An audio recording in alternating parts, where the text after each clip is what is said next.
The Course's teaching is that our experience is self-made, and that it's made with the intent to block out the memory of truth and the memory of love.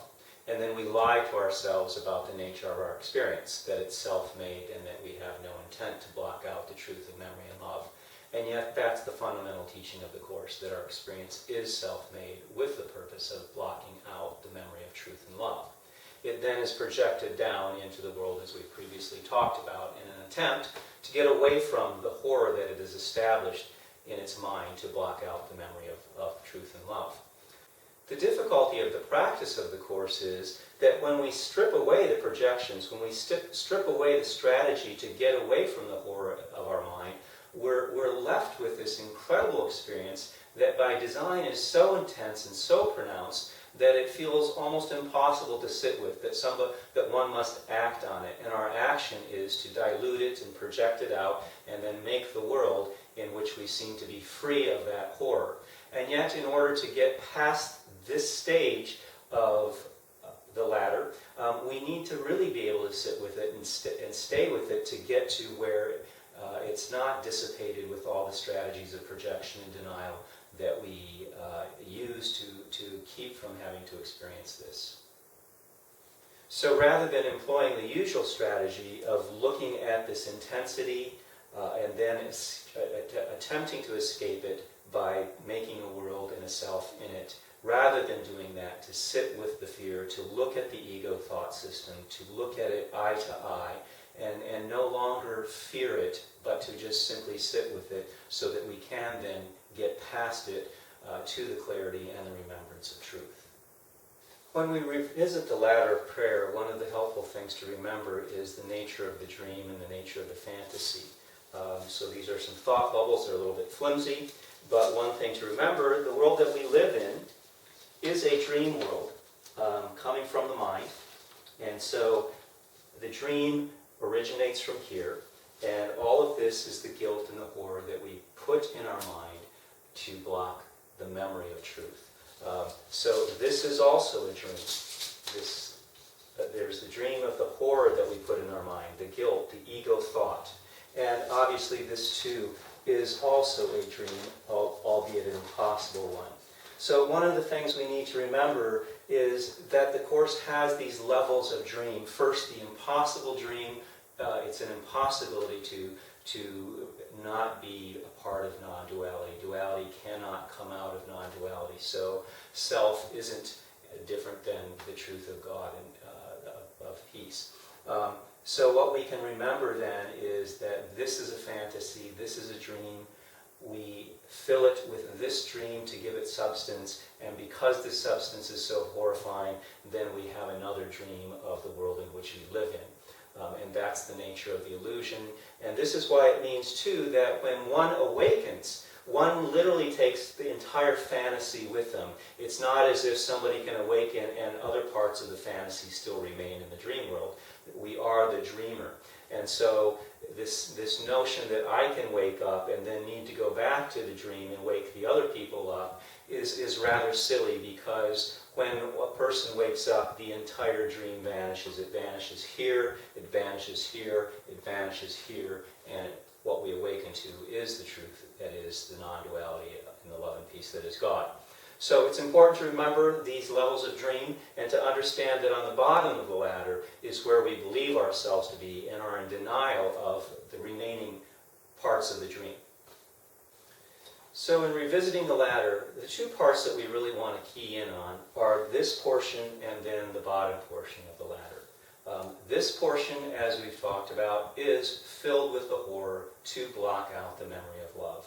It's the experience of incredible guilt and shame, and then we have the world.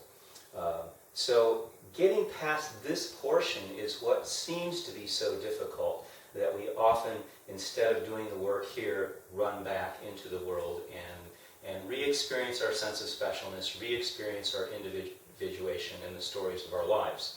What we can do, though, is sit with this and get past this, and this is what the Course talks about, is that you think of this as a granite wall, if we call on a Jesus figure, it's a reminder of what's at the top of the ladder, and by sitting with that present, we presence, we don't have this sense of judgment, we don't have this all-consuming guilt and fear. And so what it reestablishes is this memory that there must be something beyond this, and so this isn't what it seems to be. We need to remember that the key strategy of the ego thought system is that it makes everything appear to be what it is not. So when we are able to kind of sit with that and not do the ego on the ego, not fear the ego, not judge the ego, but instead ask for the presence in our mind that we still have some sense of, some memory of, and then to sit with that part, it then helps us get past this imagined guilt and horror, to see it for what it really is, which is the nothingness, and then we can return to the clear, still quiet of the mind here. Another key difficulty is that in the projected dream, when we think that we've left the mind and become mindless and become physical people in a physical world, in a physical universe, what that strategy offers us is this experience of special love. What is special love? Special love is when we are able to assign something a value that seems to then negate the experience of hate in my mind. It's the separating of the guilt and fear, and fear. And what that allows me to do then is think that in this world it is possible to be happy, even though my happiness is a masking of the hate and guilt. It's an incredibly effective strategy of denial. That by declaring that I have these special love objects, and some of them I'm not even aware of, I do it so routinely, that my body is a special love relationship, that I have a special love relationship with air and water and food and nurturing and praise. I can also have a special relationship with suicide, if that's what I believe will make me feel better. So ultimately what I'm looking at as a special love experience is this sense of psychological well-being, physical well-being, and by having those in the world, in my body of experience, I really do think that that can block out the memory of hate. Now what becomes apparent though is that the entire dream world, the entire story of my life, the source material is this hatred, this guilt, this overwhelming shame, and then what the world offers me is that seemingly periodic experience of being able to escape that and establish myself as a good person, a holy person. So what I don't want to be doing is discounting those experiences where I do get in touch, that actually the special hate that I experience, and again, special hate is simply me assigning a value to something on the level of form, so that too seems to then help me not think that I'm that hate, that the hate is this object that I despise. And so in the world of form, the strategies of special love and special hate are merely really the same act. It's me assigning a value to something that either pleases me or something that displeases me. But they all are designed to mask the hate that's in my mind, the guilt that's in my mind. And because, again, I feel this so intently, that I never want to go here. It's much easier to problem solve those things, to look for special love, and to stay away from special hate in the world of my life. But as a student of the Course, I began to understand that, as we've talked about, that's a dream, and so to get from that level of the dream, I need to find out who is the dreamer, and that's where I look at the content of the dream, and then my task becomes to sit with this, to get to the clarity of my mind to remember truth. But again, the temptation is to always go down, because in the world I get to act out this experience of specialness, that I am an individual, that I'm important, and that the process of my life is to find those people, those events, those situations that are pleasing and supportive of me, and to stay away from those that I think are attacking me. Unfortunately, they never ever solve where that comes from, so it's just a constant repetition, and even though the form seems to change, as the Course says, nothing so blinding as perception of form. So another way to say that would be, nothing so blinding as perception of feeling, nothing so blinding as my own brain chatter. So what the Course then helps us to do is understand the nature of the strategy, so that using that knowledge, then we can go back, if we want to deal with this portion of the ladder. And as we've talked about before, the task here then becomes to remember the presence, the clear presence in my mind that is absent this horror. But the Course is never going to be a popular one because it's kind of a buzzkill to really think and that all the people that I love and the things that I enjoy doing, and my sense of importance that actually comes from a body of hate that blocks the awareness of truth. So that's one of the big struggles in the Course, is having to go through this process that is not a pleasant one, but at the same time, if one is going to really solve the problem of suffering and pain and guilt, and to know truth, the Course would be this roadmap. So as a student of the Course, I can teach myself no longer to be distracted by falling in love and all these good feelings that I think I have, and then pronounce myself to be on the right track and being good and holy. And conversely, also not being thrown by these experiences of extreme hatred that pop up in our world, both inside of me and what I think is happening between other people. So as a student of the Course, I know what those are, and to no longer be so involved in the drama of it, and to think that there's anything going on, and to remember where it all comes from, to ask for the help, to remember the truth, and to then be able to look at the ego thought system straight on without any fear and without any sense of horror or guilt. And then it's helpful then again to remember that the world I live in is a dream, so I can begin to, in a much dream analysis way, look at what's going on in the dream. Then I remember the dream from where it comes from, where the dreamer is, and then I can go back to the different dream that doesn't have that experience of horror in it, and then to understand too, that the true dream is not a dream, but is the only reality, and then all of this disappears.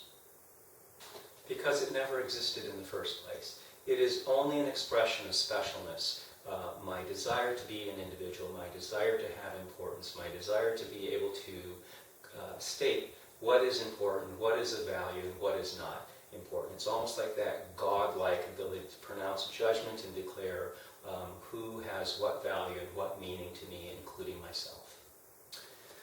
One other way to consider all of this is that it's just one massive energy field without any distinction.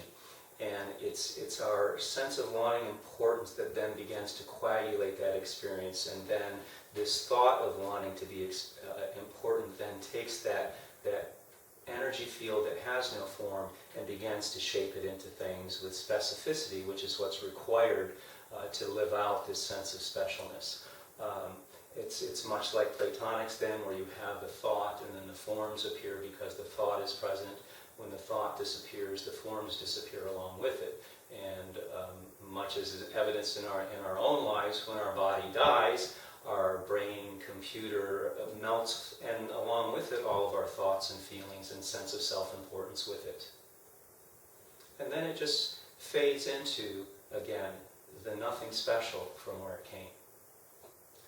One of the helpful functions of the Course is it's almost as if Jesus repeats his teachings to kind of look at what we've done with his in the biblical teachings and misunderstood that. So it's almost as if Jesus kind of comes back in the Course and offers some corrections to those things. So what's been rather fun in some ways for me is to kind of go back and re-examine some of those biblical teachings now, looking at the metaphysics of the Course and what is taught there as kind of an indication of what Jesus really meant at the time.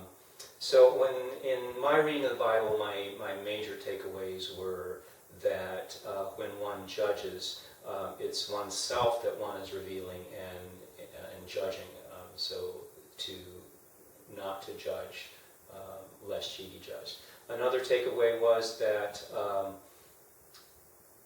in the eyes of love, everyone's the same, regardless of what we do or who we think we are. In the eyes of love, we are the same, and that comes from that notion of love your brother as yourself. And then finally, that the good news was actually that sin is just this silly, mistaken notion that one can ever be, anything can ever be, unlike or separate from the love and peace that is God, the non-duality that is God. And so our task then is to take that truth into every circumstance we encounter in the world, and no matter where we are, the world is always in our own head. So those teachings very much echo what is said in the Course when we look at them from the metaphysical teaching that Jesus offers there. And again, it's not even Jesus, it's this truth of who we are in the memory of the truth of who we are, and helping us kind of use our own mind to then correct our desire for specialness, and to see that the desire for specialness will always entail pain and suffering and guilt and shame on a horrific level, and that to dissipate that really doesn't solve anything. So then the option then becomes to really see the nothingness that specialness comes from, and to no longer find any interest or desire for that, to see that there is no gain in that for me. Some of the other books that have been written about the life of Jesus can also be helpful. Barbara Thiering's Jesus and the Secret of the Dead Sea Scrolls, John Dominic Crossan's Jesus, A Revolutionary Life, Ann Wilson's Jesus, A Life. What's exciting about some of those books is that they offer a vision of the life of Jesus as another figure in the dream. In one account, he belongs to the sect of Essenes, and so the virgin birth is explained. He was also called the Dark Prince because he was constantly questioning the teachings, and in fact, in the wedding at Canaan, broke out the reserve wine for the priests only, because he thought, there needs not be anything holy and removed from people. So, kind of looking at the Jesus of the Bible, it's easy to understand that it's a demonstration of a spiritual life and development. At an early age, we see Jesus talking with the religious elders and questioning them and seeming to teach them. And that's a part of life where we began to question what we established as truth and spiritual religious guidelines, and to really question, are these right? Are they true? Is there a different way of looking at them? So at a very early age, Jesus demonstrates this curiosity and this questioning of established truth and givens. Then later on in the story of Jesus' life, he has this period of being in the desert and going through 30 days of fasting and being tempted by the devil, as the story goes. But when we look at that from this perspective, we understand that what he's really doing is contemplating the ego thought and the ego thought system, and then coming to the conclusion that there is no value in that there is no reality in that, and that it's very misleading. And so then we have this progression of this individual who begins to question what he's taught, and then understand the ego thought system, and then begin to think there is no merit in that. This life of questioning reality, of questioning conventional truth and finding a deeper truth, is also reminiscent of the life of Buddha, who would also be another dream figure in our dream world. And so the life of Jesus as a dream figure in the dream world, a character there, culminates in his crucifixion and resurrection. So what does it mean when we have this kind of notion of Jesus died for my sins? Looking at that from a Course's perspective, it would simply mean that Jesus understood that sin is this silly notion that anybody could ever be separate from the love of God, and that in fact all there is the love of God. And so that what he really was demonstrating was the death of the ego thought system that then is born again into the only truth that there ever is that peace and love of God. So in going back to kind of this notion of roles and the source material, the world here is demonstrated by the fingers and the people in our fingers, and here is the palm indicates the mind and the thought system therein. So when we look at those characters in the world and the denial of where they come from, what we can begin to understand is that Jesus actually understood that everything here was coming from here. So that in his crucifixion, what he was really giving the end to was this idea of sin, was this idea of separation, was this idea that my brother and I are different and separate. So what he understood was that he was this figure here, and there were the Romans, and there were the Jews, and there was everything else going on around him.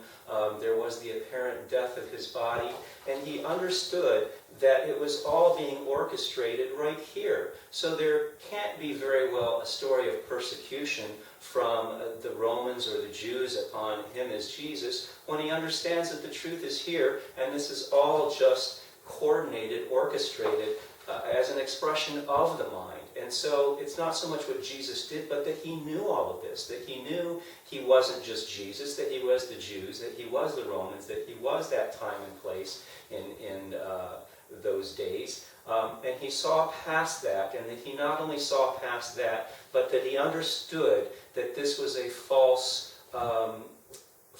reality, a false truth. And so he was able to then go from here to here, and as we've talked about then, remembered the clearness of his mind and could recall the truth of who he was. So that's the kingdom of God that he was talking about, and that his crucifixion was merely a demonstration on the level of form of the death of the entire ego thought system, the collapse of separation, the collapse of persecution, that there was none of that, that it was just a idle fantasy based on a false wish for self-importance, and that he was able to see past that. So in knowing this all-important love your brother as yourself, Jesus was able to understand the difference between this, and that actually brother is the same as self.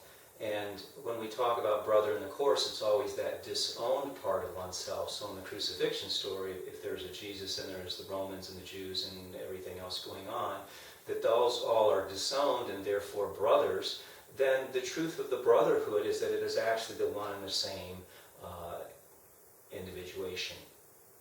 So the idea of brother as a disowned part of myself, certainly on the micro level in our world, we demonstrate that by thinking that other people are not the same as me. They are disowned parts of me, in fact, but I don't see it that way. We occupy different bodies, which is the establishment that my brother and I are not the same.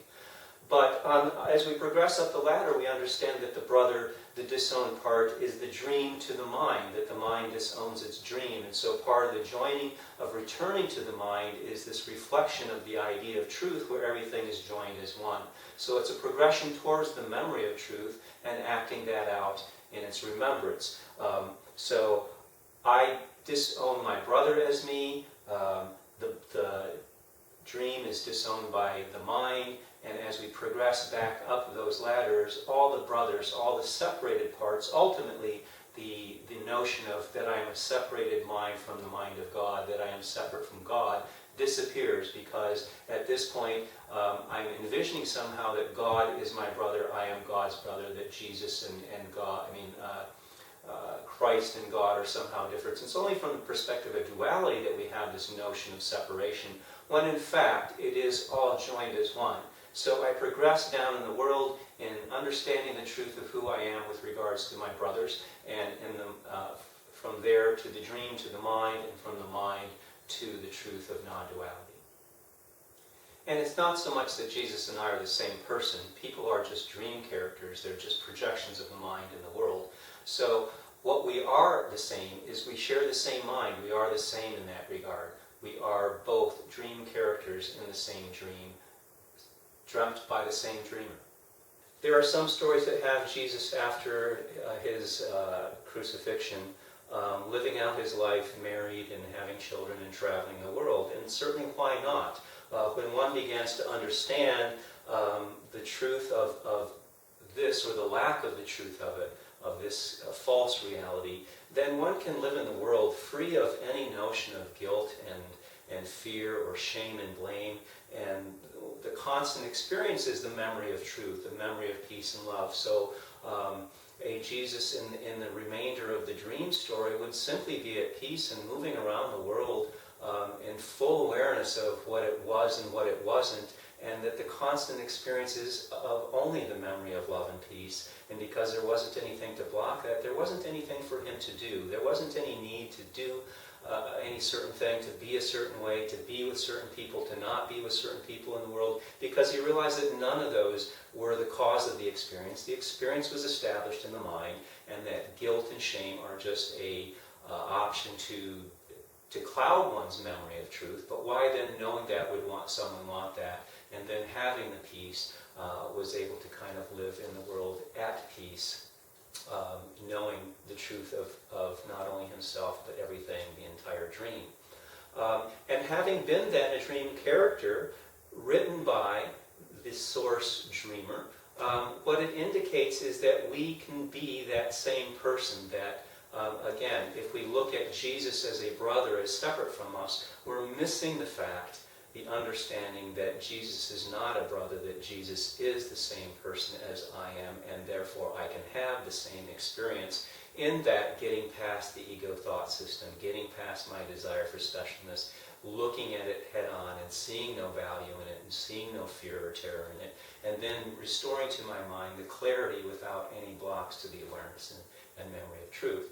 And so by doing that, I can remain in the world, in the universe, for millions of years, because my experience is of constant peace, and time is not affecting me. It's part of, I understand the illusion. But more importantly, when we teach in the Course, what it is what we're teaching ourselves. We're demonstrating to ourselves our values, our belief, what the content of our mind is, so that when I'm in the world and the content of my mind is peace, I have no need of the world to be in it or not in it. And that's the beauty of the Course, is that it really strips away once and for all the idea of suffering, of guilt and horror, and the need for a world. And it strips all of that away so that one then can remember the truth and where one was made in the image of God, and what that means as being part of the non-duality that is the love and peace of God.